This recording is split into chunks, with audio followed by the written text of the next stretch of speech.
Juillet 2007, juillet 2017, voici 10 ans que l'UNG a été montée sur les fonds baptismaux à Abidjan. Après 10 ans d'exercice, il fallait marquer un arrêt et voir dans le rétroviseur le chemin parcouru. Samedi 1er juillet 2017, c'est la date que l'UNG a choisie pour fêter son 10e anniversaire au Méridien Hôtel de la Porte-Maillot à Paris. Dans une salle pleine à craquer, qui a même refusé du monde, que Stéphane Kipré a fait son entrée accompagné du doyen Abou Cissé, invité spécial de la cérémonie, du ministre Kaye Eric et d'une forte délégation. Bonjour.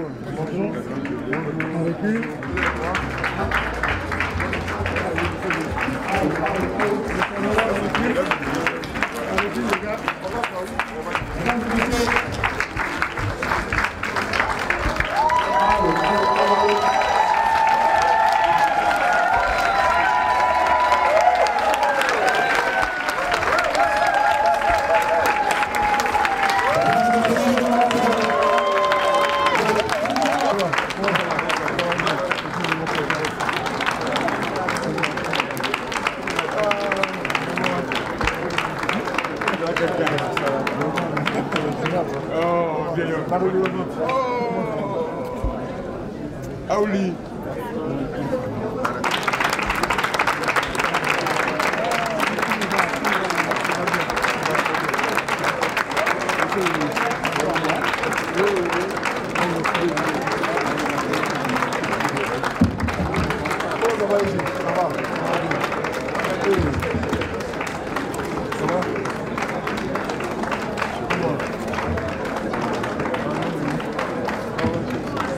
Le délégué France, M. Freddy Nguessan, a pris la parole pour souhaiter le traditionnel Akwaba. Chers invités, c'est rempli d'un sentiment de joie que je prends la parole ce jour à ce pupitre à l'occasion des festivités éclatées marquant le 10e anniversaire de notre parti, l'Union des Nouvelles Générations. La délégation UNG France se sent honorée d'abriter l'étape diaspora de ces festivités éclatées. Je voudrais, ainsi que l'exigent de telles circonstances, souhaiter à tous le traditionnel Akwaba.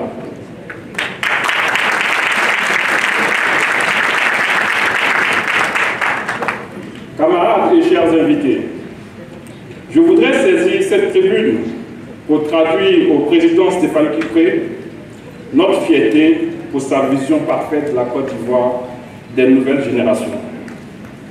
Son engagement inconditionnel dans la lutte pour la liberté, la souveraineté de notre pays et pour sa loyauté au président Laurent Gbagbo.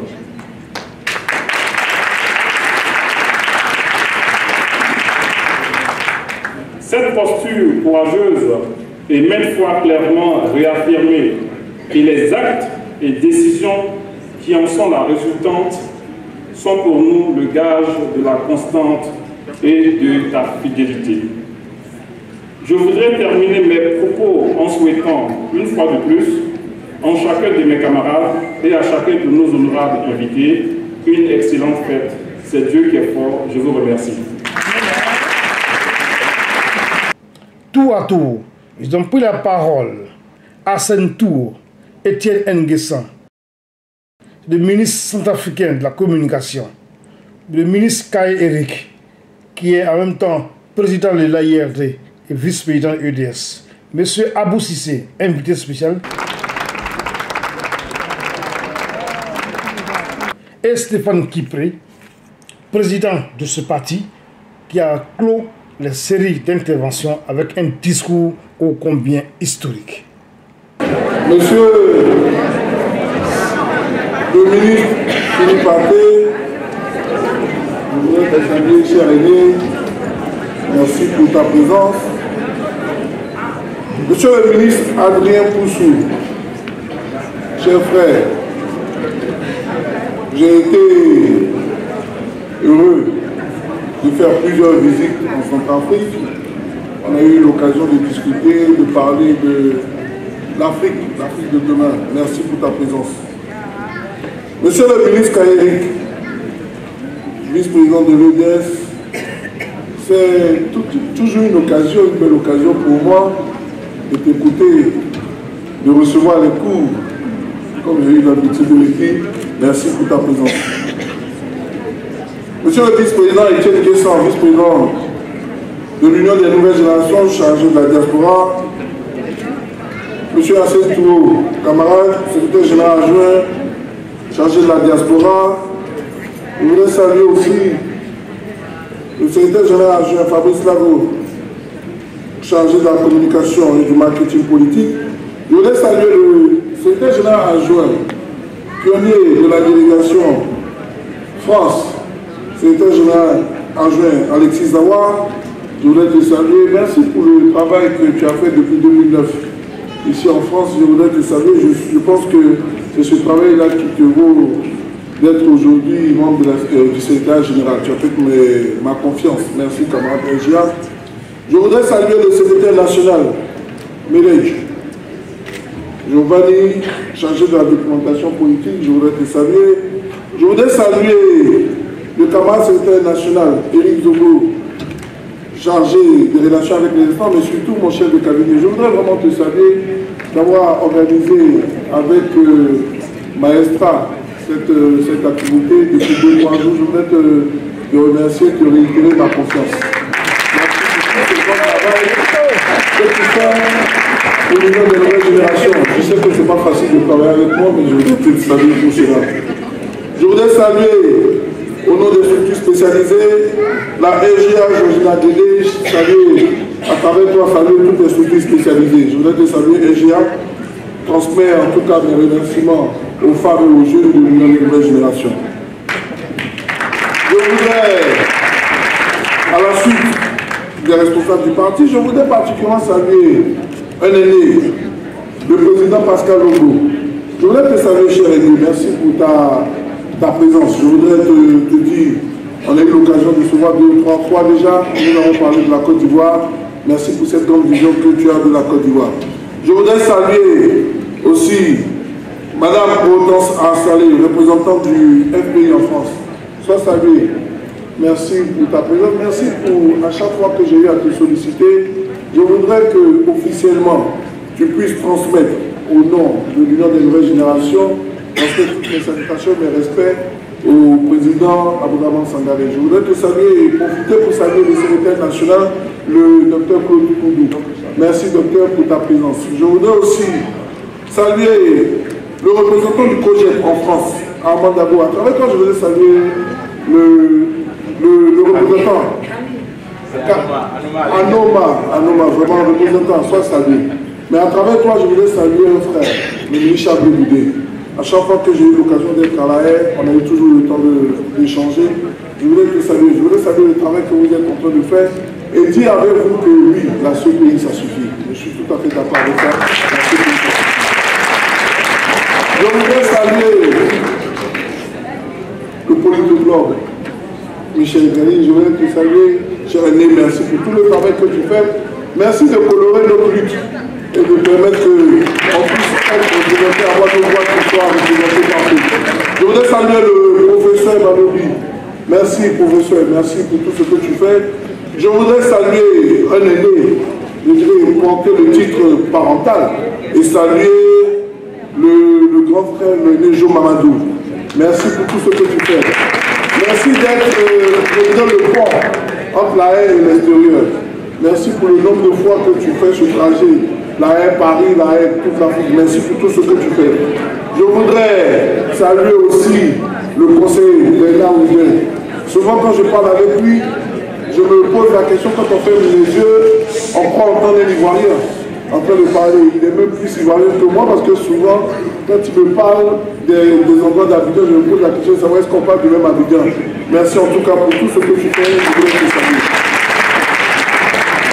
Mesdames et messieurs, les présidents des associations et mouvements, je voudrais vous saluer. Saluer le PRI panafricain, parti politique, et saluer le PRI panafricain mouvement, saluer toutes les associations. Je voudrais vraiment vous saluer. Ça fait maintenant un peu plus de 3 ans, la moitié de mon exil que je suis avec vous. Je réside en tout cas dans la diaspora. merci pour votre présence, merci pour à chaque fois qu'on a eu le temps d'échanger. Merci à toutes les grandes associations ici en France. Je voudrais saluer les différents serviteurs de Dieu, pasteurs. Je voudrais vous saluer. Merci pour toutes les prières que vous apportez à la Côte d'Ivoire pour le combat. Pasteur, on est ensemble. Je voudrais aussi te saluer. Je voudrais saluer mesdames et messieurs les journalistes. Je voudrais vous saluer pour votre présence. Merci pour tout le travail que vous faites de rapporter à chaque fois ce que nous faisons. Merci pour la communication. Merci aux amis artistes invités. Je voudrais vous saluer pour le travail que vous faites à nos côtés. Avec à leur tête le président Gadi Sely, le président des artistes de Côte d'Ivoire. Je voudrais te saluer, chers frères, chers amis. Nous avons une histoire commune. Merci pour tout ce que tu fais. Je voudrais, particulièrement à titre exceptionnel, je voudrais saluer ma mère. Je voudrais te saluer.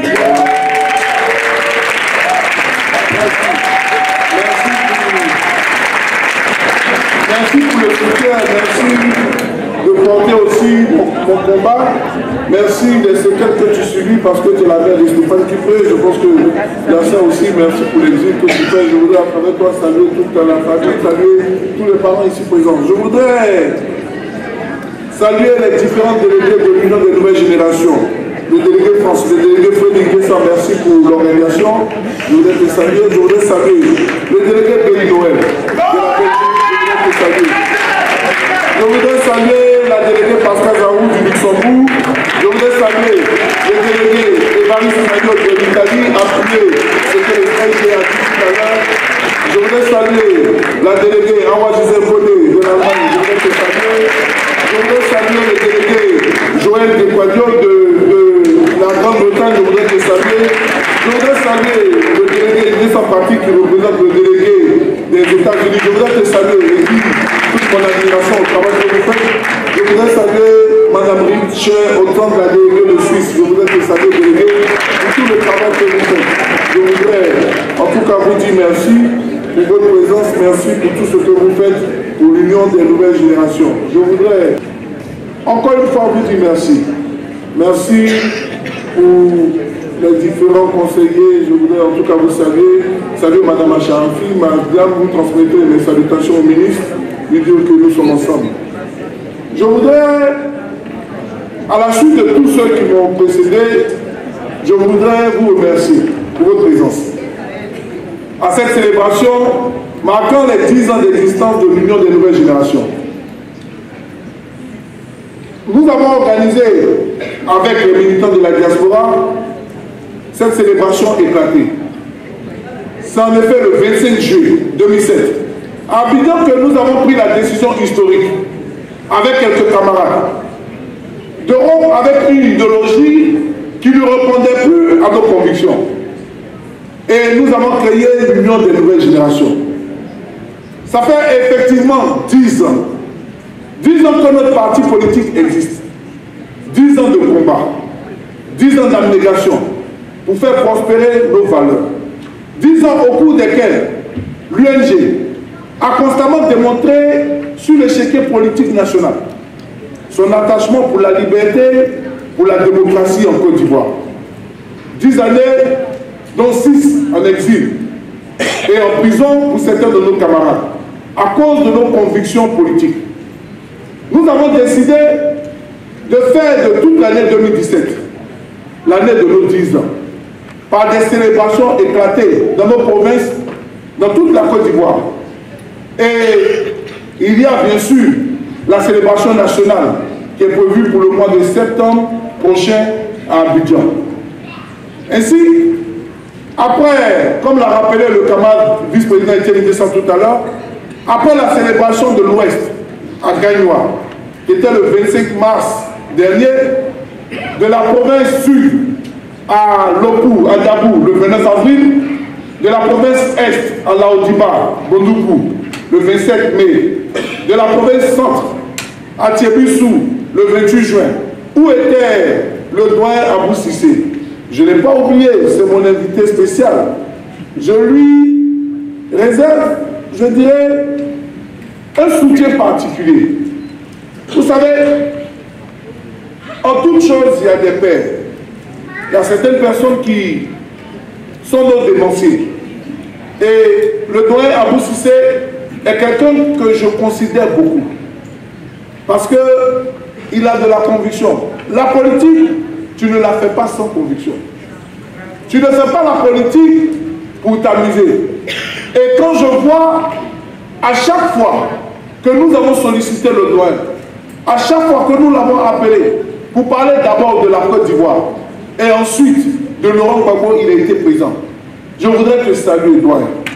Il était tout élément le 28 juin avec nos délégations simple à Thierry-Sou. Il a fini de faire le meeting, il a continué, il a pris l'avion pour être là parce que je lui ai dit, doyen, la diaspora a besoin de t'entendre. L'Union des nouvelles générations a besoin de t'entendre. Je voudrais en tout cas te dire merci. Merci pour ta présence.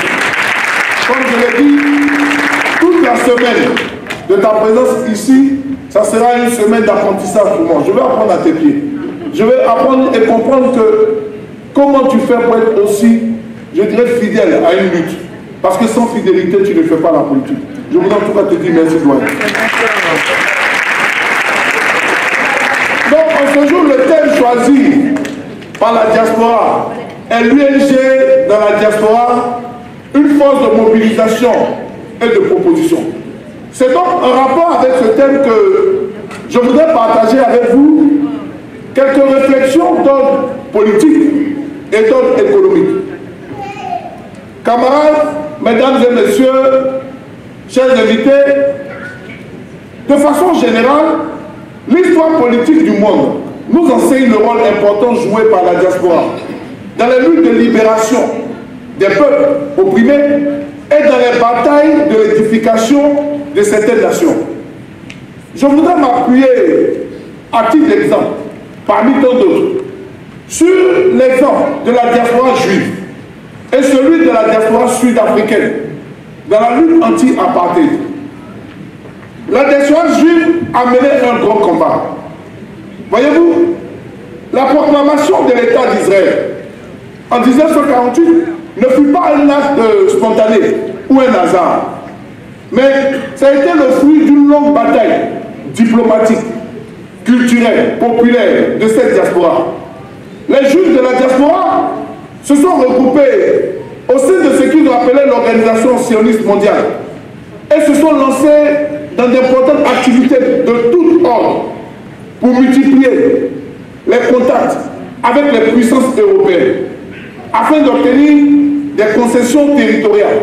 Cela leur a permis d'obtenir en 1917 un document du ministère des Affaires étrangères britannique autorisant les Juifs à former un foyer national juif en territoire de Palestine. Cette victoire obtenue par les Juifs, chers amis de la diaspora, est aujourd'hui une référence constitutionnelle à la déclaration d'indépendance de l'État d'Israël au lendemain de la Seconde Guerre mondiale. Concernant le deuxième cas, qui est la lutte anti-apartheid, le rôle de la diaspora sud-africaine fut aussi primordial. Rappelons-nous que, à l'arrestation de Nelson Mandela, cela a entraîné le départ en exil de plusieurs camps de l'ANC et de ses alliés, du PAN, qui est le PAN-Africain, qui est l'African Congress, ainsi que du Parti communiste. Ils ont été en Angola, en Rhodésie, qui est l'actuel Zimbabwe, en Zambie, en Namibie, en Tanzanie, au Botswana, en Guinée-Conakry, au Sénégal, en Mauritanie, ici en France, en Angleterre. Ils ont été à travers toute l'Afrique et le monde. C'est donc de leur position à l'extérieur que la diaspora sud-africaine va s'organiser, va se renforcer, manifester pour agir, pour remporter ses plus grandes victoires. Notamment l'expulsion de l'Afrique du Sud, du Commonwealth, ce qui a occasionné ainsi l'affaiblissement du pouvoir de Pretoria. Je voudrais aussi, chers amis, vous rappeler qu'en son temps, plusieurs pays occidentaux avaient même inscrit l'ANC et son leader, Nelson Mandela, parmi les organisations terroristes. Mais c'est grâce à la mobilisation de cette diaspora qui a su fédérer autour d'elle plusieurs organisations que l'ANC, sous la direction de son président en exil, Olivier Tambo, a réussi à convaincre les chancelleries étrangères et ainsi vaincre l'apartheid au début des années 90 pour ensuite organiser les premières élections présidentielles multiraciales à l'issue desquelles Mandela fut élu en 1994. Ces deux exemples historiques, chers amis, nous montrent en réalité le rôle inestimable que peut jouer la diaspora en faveur des luttes pour les faire aboutir. Camarades, mesdames et messieurs, chers invités, pour revenir maintenant à l'histoire de la Côte d'Ivoire, depuis le 11 avril, suite au coup d'État qui a renversé le président Laurent Gbagbo et son transfert à la haine, des milliers de ses partisans ont été contraints à l'exil. Plusieurs autres ont été tués. Mais l'analyse de cette douloureuse crise m'a permis, ainsi qu'à l'Union des nouvelles générations, de tirer les leçons utiles qui font aujourd'hui notre action politique, tant en Côte d'Ivoire qu'à l'étranger. Car si on le reconnaît tous au plan national, la grande majorité des Ivoiriens continuent d'adhérer au combat du président Gbagbo. Mais on ne peut pas dire autant de l'opinion internationale qui, depuis 2002, semble pas percevoir notre lutte. Aujourd'hui, elle se montre encore fébrile. Elle se montre, elle a peur. Et sur certaines questions, quand on veut les aborder, notamment celles relatives à la libération du président Laurent Gbagbo et de l'ensemble des prisonniers politiques, malgré toute notre forte mobilisation au sein de la diaspora. Parlons de mobilisation, il faut le reconnaître, chers amis, beaucoup a été fait et continue d'être fait dans la diaspora, un peu partout, en France, en Italie. Permettez-moi, avant d'aller plus loin, de rendre un vibrant hommage, d'une part, à l'ensemble de nos délégués et d'autre part, aux organisations patriotiques de la résistance, tous les différents leaders de la diaspora, pour votre engagement et le travail que vous accomplissez quotidiennement pour faire avancer notre lutte. Je voudrais qu'ensemble, on puisse les saluer. Je voudrais qu'on puisse les ovationner pour le grand travail que vous faites pour faire avancer la lutte. Notre responsabilité, chers amis, chers camarades, est immense.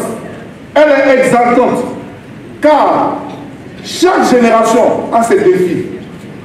C'est à notre génération qu'il est bon d'expliquer et de montrer au monde l'histoire et le drame que vit notre pays depuis avril 2011. En plus donc de nos mobilisations sur le terrain, camarades de la diaspora, levons-nous, allons-y. Levons-nous, allons prononcer des conférences dans les universités pour expliquer aux étudiants les conditions inhumaines dans lesquelles les étudiants ivoiriens vivent et étudient. Levons-nous, allons rencontrer les lobbyistes et autres membres des groupes de pression pour leur montrer ce que la Côte d'Ivoire est devenue sous Alassane Dramane Ouattara. Un pays de non-droit, un pays dans lequel les droits de l'homme sont quotidiennement bafoués. Levons-nous, allons militer dans les associations et syndicats. Je voudrais saluer le secrétaire général de la FESACI. Merci d'être venu, du fait que nous soyons un parti politique, mais de dire ta part de vérité. Je voudrais dire que beaucoup d'Ivoiriens ont perdu leur emploi du fait de leur opinion politique. Allons expliquer qu'en Côte d'Ivoire, les autorités préfèrent satisfaire les revendications portées sur des prises et butins de guerre, de mercenaires, plutôt que celles des organisations syndicales, des travailleurs et fonctionnaires de Côte d'Ivoire. Allons leur expliquer cela. Levons-nous, camarades, allons en plus des réseaux sociaux, occuper les médias du monde pour expliquer la volonté du pouvoir d'Abidjan d'embastiller la presse. Levons-nous, chers amis, allons à la rencontre des leaders et partis politiques pour leur expliquer comment la justice en Côte d'Ivoire est instrumentalisée par le pouvoir pour diviser les Ivoiriens, emprisonner les opposants politiques. Levons-nous, camarades, allons à la rencontre des intellectuels, des leaders d'opinion, des chefs religieux, pour les amener à adhérer à notre cause. Levons-nous, chers amis, chers frères, allons à la rencontre des organisations patronales, telles que le MEDEF ici en France, la Confédération Générale de l'Industrie Italienne, la BDA en Allemagne, pour leur expliquer que la seule façon de garantir leurs investissements à long terme en Côte d'Ivoire est de promouvoir une Côte d'Ivoire apaisée, sécurisée, réconciliée. Car la croissance à 2 chiffres dont se tablent les autorités ivoiriennes n'est que de la supercherie politique à but de communication. Allons leur expliquer cela. Levons-nous. Allons à la rencontre des chancelleries pour leur montrer et démontrer l'injustice dont sont victimes Laurent Gbagbo et ses partisans.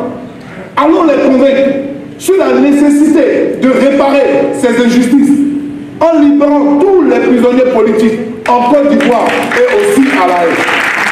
En favorisant le retour au pays des exilés. Nous sommes fatigués d'être en exil. Mais en créant surtout les conditions de dialogue politique inclusif. Ce que nous avons appelé le DPI pour sortir de cette crise. Nous devons nous parler.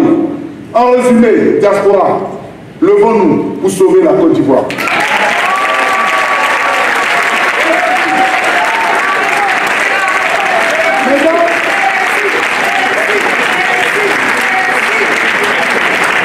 Mesdames et messieurs, il est utile pour nous de poursuivre ce lobbying qui est indispensable au succès de notre lutte. En nous rapprochant de la classe politique de nos pays d'accueil ou d'adoption. À ce sujet, j'ai été heureux de recevoir des Français issus de la diaspora africaine qui se sont présentés aux dernières élections législatives. Je voudrais leur traduire mes félicitations. Je pense notamment à Rodrigue Kwekwendu, originaire de la Centrafrique, élu député de la République en marche de la 7e circonscription de Seine-et-Marne. À Patrice Anato, d'origine togolaise, sous la bannière de la République en marche dans la 3e circonscription de Seine-Saint-Denis. À Madame Danielle Obono, originaire du Gabon, élue de la France insoumise à Paris. Pour ne citer que ceux-là, car ils sont très nombreux. Mais il y a aussi, en dehors de la France, certains Africains qui doivent être salués, tels que Mme Cécile Kiyange, d'origine congolaise, ancienne ministre de l'intégration du gouvernement italien. Elle a été la première femme d'origine africaine à siéger au Parlement italien. Les députés Karamba Diaby en Allemagne et le député Mohamed Huber, qui sont les premiers députés d'origine africaine à siéger au Parlement allemand. Mais au-delà de ces politiques, j'ai aussi eu l'honneur, pendant tout ce temps, de rencontrer de nombreux Ivoiriens, technocrates, qui sont dans de grands groupes industriels, des banques, des multinationales, des universitaires d'Europe et d'ailleurs.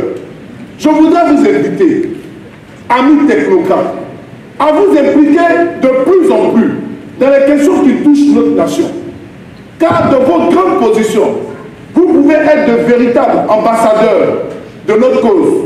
Et il est important de vous intégrer. Mesdames et messieurs, chers amis, ce sont ainsi les mobilisations et nos actions discrètes de lobbying qui, à terme, permettront de remporter la bataille de l'opinion internationale que nous avons perdue malheureusement de 2002 à 2011.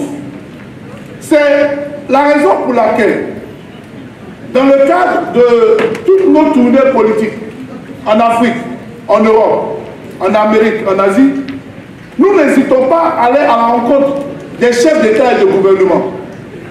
Nous partons voir ces dirigeants politiques dans une démarche pédagogique afin de faire entendre notre cause et de porter ainsi le message de la liberté et de démocratie indispensable à la Côte d'Ivoire.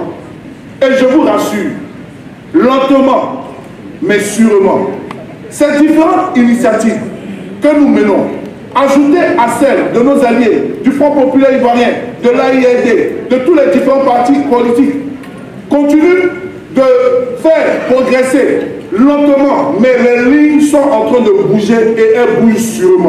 Amen. La diaspora, mesdames et messieurs, chers amis invités, doit continuer d'être une force avant-gardiste de combat et une véritable sentinelle afin de faire entendre notre voix dans toutes les sphères politico-diplomatiques. Camarades, mesdames et messieurs, chers invités, nous devons avoir une nouvelle démarche, une nouvelle manière de mener notre combat. Car aujourd'hui, le monde connaît de grands et importants changements générationnels. Ces changements exigent de nous une nécessaire réadaptation de nos discours vis-à-vis de cette nouvelle classe politique et de nos approches stratégiques. Parce que le combat que nous sommes, par exemple, ici en France, nous avons l'exemple d'une nouvelle classe politique qui a été marquée par l'arrivée au pouvoir d'une jeune classe dirigeante, à laquelle, permettez-moi de le dire, nous devons leur accorder le bénéfice du doute. Il est essentiel pour nous, Ivoiriens, pour nous, Gbagbo, de saisir cette belle opportunité pour revisiter avec eux, ensemble, notre histoire commune. Cette nouvelle génération de dirigeants européens, en réalité, elle n'est ni initiatrice, ni actrice de cette nébuleuse que nous décrions tous et condamnons, la France-Afrique. Nous devons les convaincre de la nécessité d'une redéfinition de nos rapports dans l'intérêt de nos deux nations. Avec ces nouveaux interlocuteurs, chers amis, qui partagent avec nous la culture du numérique, ils connaissent les réseaux sociaux, le Facebook, l'information à temps réel. Nous devons envisager une analyse à froid de l'histoire contemporaine des relations entre la France, notre ancien colonisateur, et la Côte d'Ivoire, notre pays. Chers amis, il nous faut prendre au mot les nouveaux dirigeants qui, à leur arrivée au pouvoir, promettent de conduire des politiques africaines différentes de celles qui étaient conduites par leurs pères, leurs prédécesseurs. C'est pour nous l'occasion rêvée pour tenter d'obtenir de ces dirigeants une redéfinition des rapports entre la France et l'Afrique, qui devaient être en réalité, comme le président Gbagbo nous l'a toujours dit, des rapports gagnants-gagnants basés sur le respect mutuel.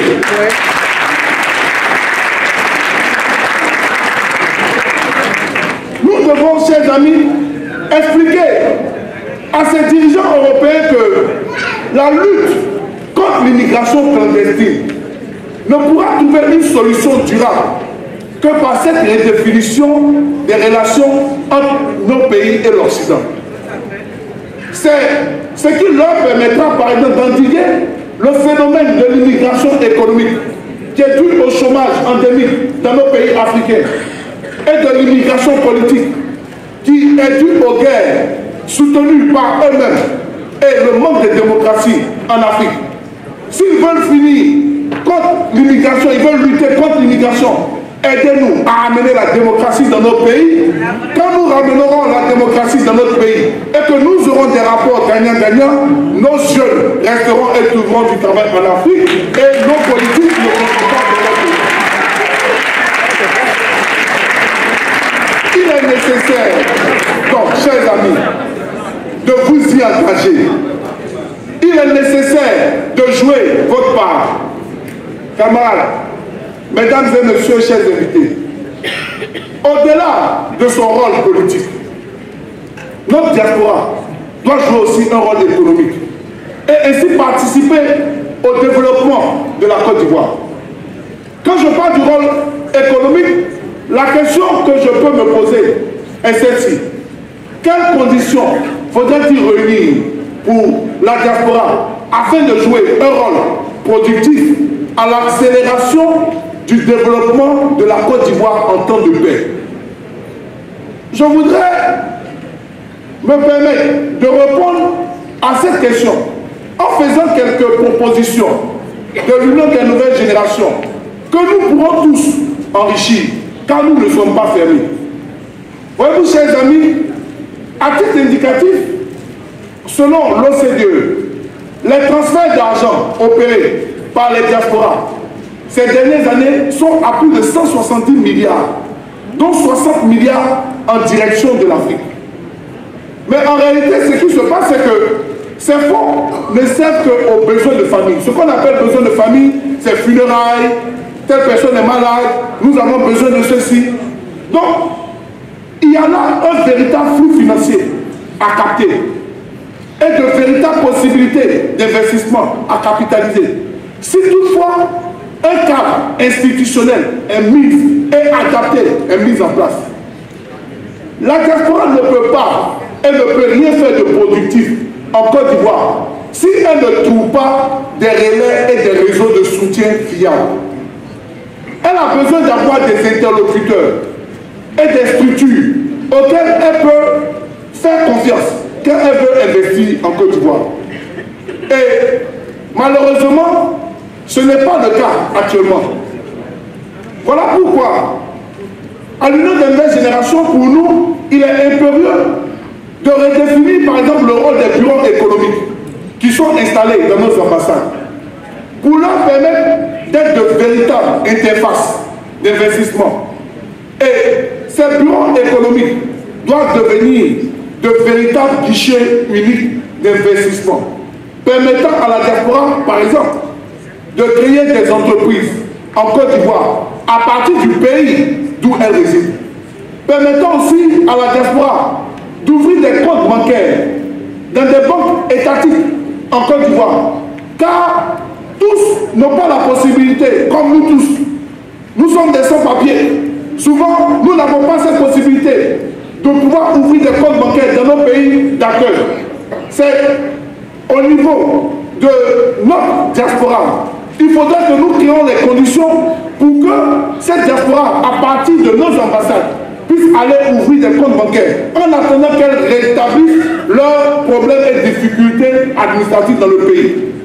Mais ces différents comptes bancaires peuvent nous servir de capter les flux financiers entre la diaspora et la Côte d'Ivoire et leur permettre ainsi de faire des virements et des transferts bancaires à des taux d'intérêt préférentiels. La nouvelle orientation et l'idée que nous avons avec le guichet unique d'investissement que nous sommes en train de proposer permettra, par exemple, de faciliter la délivrance d'actes notariés pour les différents investissements dans l'immobilier. Parce que le premier réflexe de notre diaspora, c'est de pouvoir investir dans l'immobilier. Donc il faudrait permettre à notre diaspora, à partir de ce bureau unique d'investissement, de pouvoir suivre, étant dans leur pays d'accueil, toutes les différentes démarches qu'elles pourront mener en Côte d'Ivoire. Mais tout cela, tout ce que nous sommes en train de proposer, doit se faire dans un cadre juridique, sécurisé et garanti par l'État, pour éviter les conséquences que subissent des milliers d'Ivoiriens de la diaspora en perdant de l'argent lorsqu'ils décident d'investir dans leur pays. Nous avons, et nous nous rappelons tout dernièrement du cas de l'agro-business. Les Ivoiriens ont perdu beaucoup d'argent dans la diaspora. Donc c'est le rôle, et ça à l'État de Côte d'Ivoire, de créer les conditions ivoires pour permettre à notre diaspora de participer au financement et au développement économique de la Côte d'Ivoire. Parce que ce que nous sommes en train de le dire, le rôle de cette diaspora, que nous voulons pour notre diaspora, cela n'est pas nouveau. Parce qu'il y a la diaspora libanaise, juive et marocaine qui le font déjà. Le développement du Liban, du Maroc et de l'Israël se base sur la diaspora. Donc notre diaspora, si les autres le font, notre diaspora peut le faire pour la Côte d'Ivoire. Chers amis, camarades invités, notre seconde proposition est tout aussi importante que la première, que nous avons évoquée tout à l'heure. Elle est relative à la nécessité de reconnaître enfin la double nationalité en Côte d'Ivoire. Sur tout le continent, disons-le net, il est facile de constater que les pays qui connaissent un succès dans l'intégration économique de leur diaspora sont ceux qui ont créé un environnement porteur par la reconnaissance de la double nationalité. Cette reconnaissance permettra ainsi aux membres de la diaspora concernés qui restent attachés aussi bien à leur pays d'origine qu'à leur pays d'accueil de participer au rayonnement économique de la Côte d'Ivoire. Je ne sens aucun problème. Nous avons beaucoup. Notre diaspora a des enfants. Ils sont français. Mais si la Côte d'Ivoire ne leur donne pas la possibilité de pouvoir porter la double nationalité, ils seront attachés à leur pays d'accueil. Nous devons les attirer vers nous. Nous ne devons pas rejeter. Et la Côte d'Ivoire doit la reconnaître, la double nationalité. C'est une fierté d'être ivoirien à 100%, mais c'est aussi une fierté de pouvoir intégrer notre diaspora pour qu'elle aussi elle puisse se sentir chez elle en Côte d'Ivoire, parce que la Côte d'Ivoire, c'est son pays. Chers amis, en Côte d'Ivoire, la pauvreté est de plus en plus criarde dans nos zones rurales.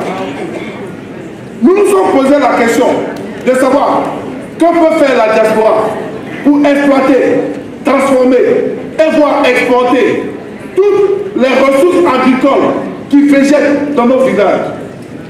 Il suffit de mener des recherches et de s'informer pour se rendre compte qu'il existe de nombreux cadres commerciaux préférentiels dont on pourrait par exemple tirer profit. L'exemple de ce qu'on appelle l'AGOA.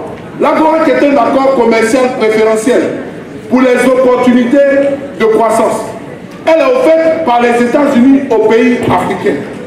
En profitant de cet accord, la diaspora peut apporter ses expertises, ses investissements en Côte d'Ivoire et en retour, elle pourra exporter les productions agricoles à des taux préférentiels vers les États-Unis.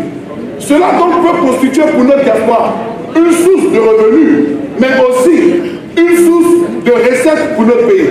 Et ce type d'accord préférentiel existe un peu partout. Et nous devons profiter de cela. Parce que si nous voulons que notre diaspora vienne investir en Côte d'Ivoire, il faut qu'au-delà de ces différents investissements que notre diaspora peut porter, ces investissements soient des sources de revenus pour nos États. Donc nous devons regarder les différents types d'accords qu'il existe entre l'Union européenne et la Côte d'Ivoire, entre les États-Unis et la Côte d'Ivoire.